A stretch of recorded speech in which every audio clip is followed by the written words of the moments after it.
I love you. Welcome to Celebrity PH YouTube channel.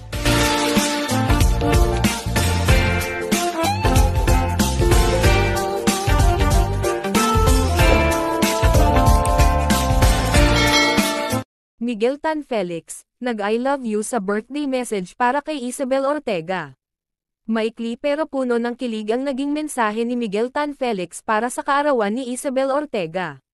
Sa Sunday variety show na All Out Sundays, nagkaroon ng advance birthday celebration si Isabel para sa kanyang 25th birthday. Nagkaroon si Isabel ng special performance kasama ang kapwa sparkle artist na si Kate Valdez.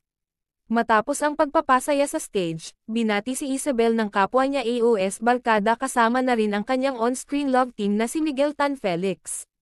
Sinabi ni Miguel na proud siya sa kung ano man ang naabot ni Isabel at nag-thank you ito sa lahat ng nagawa nito para kay Miguel at sa pamilya nito. At sa panghuling sinabi nito ay kinilig ang lahat ng sabihin nito ang katagang, I love you. I love you.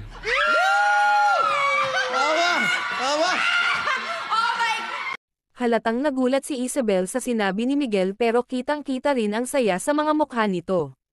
Napatili at kinilig naman ang kapwa AOS barkada ng dalawa at hindi rin in-expect na sasabihin iyon ni Miguel sa harap nilang lahat. Bukod naman kay Miguel ay nakatanggap rin ng pagbati si Isabel mula sa kanyang ina at stepdad. Kung hindi ninyo alam, si Isabel ay anak ng dating action star at ngayon ay senator na si Lito Lapid. O mga Isabel fans, kinilig ba kayo sa pagbati ni Miguel sa ka-love team na si Isabel? Comment your thoughts below.